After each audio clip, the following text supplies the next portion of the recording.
Alors, si on fait victoire demain, plus victoire au Classico au Camp Nou, hop, il restera quoi? Trois matchs. Deux à l'extérieur, un à domicile. Si on gagne les trois, le Barça choke. On peut le faire. Je crois qu'on peut revenir d'après mes calculs, les gars. Les amis, j'espère que vous allez bien. Débrief. Osasuna, FC Barcelone. Je vous rassure, on va pas débrief le match. Il y a rien à dire. Bah, à part en fin de match, ça s'est emballé, il y a eu des buts, mais on va plutôt discuter. On va parler, on va discuter, discussion chill. Félicitations au FC Barcelone, champion d'Espagne, deuxième fois consécutive. Et pour ma part, pour ma deuxième saison consécutive sur YouTube, toujours pas de titre pour le Real. Est-ce que je suis un chat noir? Je vous laisse dire ça en commentaire.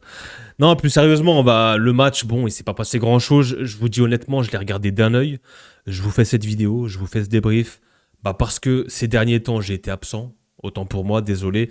Il y avait pas mal de choses à gérer. Il y avait aussi la Ligue des Champions. Il y avait du côté du Real, je vous fais pas de dessin. S'il y en a certains qui suivent, bah il se passe pas mal de choses, hein. Il se passe pas mal de choses, donc il y a des vidéos à gogo entre la fin de saison, Mbappé, les coachs, la saison prochaine, le président, enfin bref. Mais là, on est là pour parler du Barça et globalement sur la longévité, sur toute la saison, la régularité, et ben le Barça, encore une fois, mérite cette Liga. Vous voulez que je vous dise quoi? Hein, ça fait mal, ça me gratte la gorge, mais le Barça mérite cette Liga. On est honnête. On a un devoir d'honnêteté à faire. Le Barça mérite cette Liga. Je crois que c'est un invaincu à domicile, le Barça cette saison. C'est-à-dire qu'il n'y a que des victoires. Je crois qu'il n'y a même pas un match nul, hein. Il n'y a que des victoires à domicile. Donc déjà là, tu fais carton plein à domicile. Il restera des matchs encore là à domicile, mais c'est fort. Il y a eu quelques accros. Il y a eu quoi? Il y a eu la défaite du Classico. Le premier gros match, tu perds le Classico, ouais, contre le Real, au Bernabeu. Ensuite, tu remportes ton match face à l'Atlético, il me semble. Il y a une grosse claque face à Séville, t'en prends 4. La caricature de ce piège du hors-jeu là. Derrière, t'as peut-être un ou deux matchs nuls ici et là. Et t'as une défaite il y a pas longtemps, il me semble, contre la Real Sociedad. Sinon, c'est propre. Alors oui, le Barça, vous allez me dire, bah, en Europe, et il y a eu cette Coupe du Roi où l'Atlético a été un petit peu ton bourreau cette saison, que ce soit en Champions League et en Coupe du Roi. Vous devez l'avoir mauvaise quand même, je pense. En tout cas, moi perso, je l'aurais mauvaise face à une équipe de l'Atlético où pour le coup, vous avez été meilleur qu'eux. Je crois que c'est victoire aller-retour en Liga, mais tu te fais éliminer en Copa et tu te fais éliminer surtout en Champions League. Ça, c'est dur. Euh, c'est vrai que le Barça, dans les gros matchs cette saison, le Barça a fait le boulot contre les petits, contre les moyens petits, vous voyez ce que je veux dire, mais c'est vrai que contre les gros matchs, le PSG, Chelsea, il y a eu quoi d'autre? Bah, l'Atlético, t'as pris ce 4-0 là complètement lunaire. Non, le Barça, c'est vrai que. Pas ouf. Pas ouf en. Il y a eu. Après, on l'a vu passer. La conférence de presse de Flick. Est-ce que le Barça peut concurrencer le PSG, le Bayern? 100%. Si. Oui, 100%. Est-ce que vous êtes d'accord avec cette décla? Après, c'est une réponse un peu diplomatique. Il va pas dire non, on est en retard, on est nul. Et puis il a le droit de le penser. Moi, perso, je trouve que cette saison, je pense pas. Par contre, tu m'aurais dit la saison passée, je t'aurais dit oui. La saison passée, le Barça avait une équipe même pour remporter cette Ligue des Champions. Et ils étaient pas loin d'aller en finale avec cette double confrontation contre l'Inter. Et en finale, oui, t'as un grand pari, mais je pense qu'il y aurait eu match. Parce que le Barça, la saison passée, très fort, même si ça prenait beaucoup de buts. Mais cette saison, je les trouve un peu moins. Tu sais, il y a un peu cette forme de décompression. Et je les trouve moins solides, moins forts. Ça reste quand même costaud, hein, que ce soit en Liga, mais en Europe, je les trouve plus vulnérables, le Barça, cette saison. Surtout défensivement. Pour moi, la perte d'Inigo laisse tomber. T'as pas vraiment renouvelé. T'as eu beaucoup de blessés. Le problème du Barça, c'est encore ça, c'est que t'as pas de profondeur de banc. Tu peux aller nulle part dans une saison où tu joues sur plusieurs tableaux, Liga, Copa, Champions League. T'as des matchs tous les 3 jours. Bah, tu sais que tu vas avoir des pépins physiques, c'est obligé, mais tu te retournes sur le banc. T'as que des gamins de 15 ans, t'as que des bébés en couche culotte de la Masia qui sont très bons, hein, d'ailleurs, hein. Mais ça ne te suffit pas pour aller remporter des trophées. Le banc, le Barça avec peu de moyens en fait. En fait, quand tu prends les 5 6 meilleurs clubs du monde actuellement, donc tu mets automatiquement le PSG, le Bayern, Arsenal, tu mets du City, tu mets du Barça dedans. Tu peux, si tu veux, mettre du Real, tu peux mettre. Je parle en termes de statut, hein, pas forcément de niveau, parce que moi, niveau, limite, si on se met dans le top 10. Mais le Barça, finalement, quand je regarde, c'est la seule équipe qui a le moins de moyens. Le Bayern, ils peuvent mettre des sous. Le PSG, n'en parlons pas. Le Real, on a de quoi mettre des sous. Même l'Atlético, ils ont claqué quasiment 200 millions. Euh, City, ce que j'ai besoin de développer. Et finalement, le Barça, avec peu de moyens, ils essayent d'être compétitifs. Et tu le sens, en fait. Tu sens qu'il manque en fait, il manque il manque des talles, c'est tout. Si tu as des sous, tu fais des bonnes recrues, tu renforces ton équipe, tu as un banc. Je pense que le Barça, ton bac fort, tu dois ramener une ou deux pièces, un bon central. Je pense à un bon central au milieu de terrain, ça va, et un neuf, même si Bébert Lewandowski qui est là depuis quoi, 2022 il me semble. Et t'en as mis des buts importants. Et puis t'en as mis des buts, hein. Allons voir le ratio de Robert Lewandowski au Barça.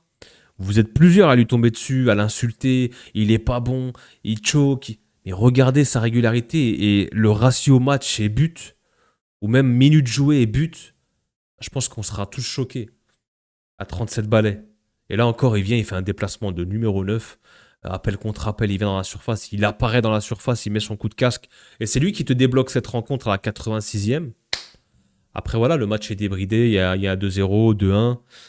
Mais Bébert Lewandowski, on a beau dire ce qu'on veut. La saison passée, il te met des buts importants. Classico, Champions League, tout ce que tu veux. Là, c'est un but important. Donc, voilà. Pas grand-chose à dire, hein, au niveau du Barça. Je pense que la direction est bonne. Flick fait du super bon boulot. D'ailleurs, je crois qu'il va prolonger, il me semble. Il va avoir un renouvellement de contrat, je suis pas sûr. Mais il faudrait le prolonger, je pense, du côté du Barça, parce qu'il fait du super boulot. Ce qu'il a réussi à ramener mentalement à cette équipe qui sortait de sous Xavi. Moi, je me souviens, hein, le Barça de Xavi, c'était la peur. Hein. Il arrive, il te ramène un petit peu ce chaos footballistique. Il y a du spectacle, il y a des buts. T'en prends certes, mais t'en mets. Et il a cette philosophie qui colle bien, je trouve, en fait, le mariage, le tiki-taka un petit peu barcelonais avec cette mentalité de flic et la mentalité allemande, le jeu vertical, le jeu direct, ça donne un Barça un peu spectaculaire quand même. Hein. Malheureusement, beaucoup trop d'erreurs, les cartons rouges à répétition en Champions League, malheureusement, euh, un jeu parfois suicidaire, un peu trop d'orgueil, faudrait faire preuve un peu d'humilité par moment. Quand tu sais que tu mènes dans un match, reviens un petit peu, fais le dos rond, conserve un peu ton ballon, joue défensif s'il faut. T'as le droit de laisser. En fait, l'adversaire a le droit d'avoir des temps forts. Tu peux pas dominer à outrance, presser, presser, faire du contre-pressing pendant 90 minutes. Tu ne peux pas. C'est physique, c'est humain.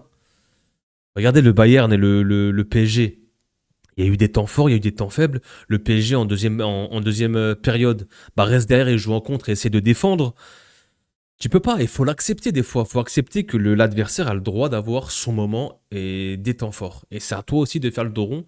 Et je trouve que le Barça, par moment, a eu trop de jeux où je pars à l'abordage, où on joue toujours très très haut. Un peu moins cette deuxième partie de saison, mais il y a eu des caricatures quand même. Et puis tu te retrouves avec des 1v1, des défenseurs qui sont dans des conditions, ils doivent faire des fautes et il y a des cartons rouges. Il manque quelques pièces et aussi un peu d'équilibre, je pense à ce Barça. Alors je suis loin d'être le mieux placé pour en parler, hein. Il y a des youtubeurs Barça ou même vous, supporters, vous suivez le club mieux que moi, mais je regarde quand même les matchs et je me dis, quelques pièces au mercato, un peu de banc et surtout un équilibre. Un équilibre un peu, essayer d'arrêter d'avoir ce football un petit peu foufou. Mais on verra, hein, on verra le Real demain. Espagnol-Barcelone, qu'est-ce qu'ils vont faire l'Espagnol? Est-ce qu'ils seront en mode, allez-y, je vous en prie, allez-y, marquez. Est-ce que le Real veut remporter ce match, arriver au Classico, parce qu'ensuite la Liga peut jouer au Classico, au Camp Nou? C'est-à-dire si tu perds au Camp Nou, le Barça est champion devant toi. On ne mérite que ça. Moi, je veux que les joueurs soient face à leurs responsabilités. Voilà. Si on perd demain ou si on fait un match nul demain contre l'Espagnol, allez faire le Passillo au Camp Nou. Allez le faire. Portez vos cojones, allez le faire. Prenez vos responsabilités et on applaudit l'adversaire. Vous avez fait que de la merde cette saison. Le Barça était plus régulier. Allez-y. Vous avez voulu virer un coach. Vous choisissez vos matchs. Vous choisissez la Ligue des Champions et on laisse tomber la Liga. Bah, allez-y. Mais allez applaudir dans ce cas-là. Il faut aller applaudir le champion. Mérité. Et si tu gagnes ton match demain, et ben ensuite, on verra au Classico. Par contre, si tu gagnes demain et si tu gagnes le Classico, derrière, je pense que le Barça sera quand même champion. C'est qu'une histoire de temps. Mais là, je vais vous entendre là-dessus, les Barcelonais. Est-ce que si vous êtes champion d'Espagne, vous remportez la Liga, mais vous perdez vos 2 Classicos contre le Real? Y a pas un petit goût amer quand même? Sérieusement, moi je parle. C'est tout ce qui me reste, les gars.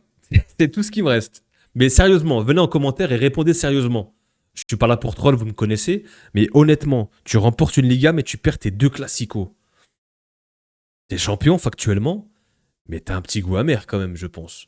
Moi, perso, dans le sens inverse, si on remporte la Liga et on perd les 2 Classicos contre le Barça, je me dis, bon,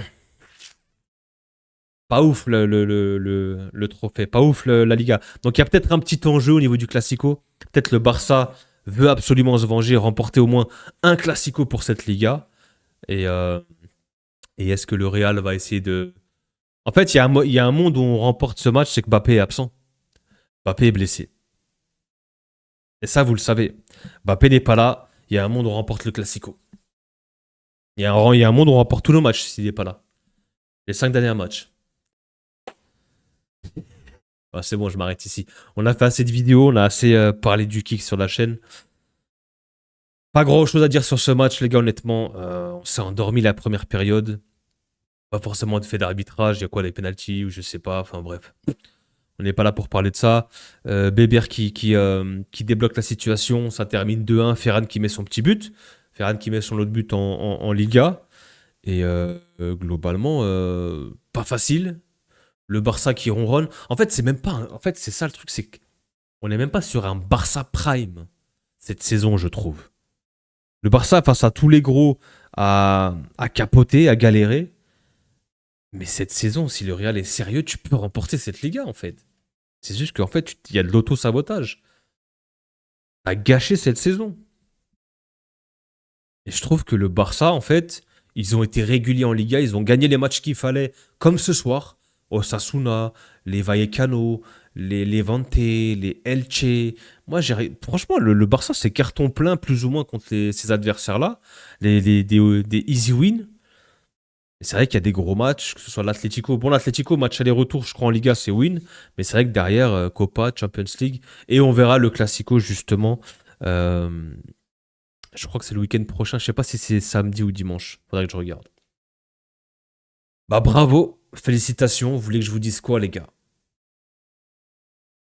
Vous voulez que je vous dise quoi? Deuxième saison pour un rapport sur YouTube. Deuxième saison blanche. Peut-être qu'on va arrêter. Prenez soin de vous, les gars. On se voit demain. Peace.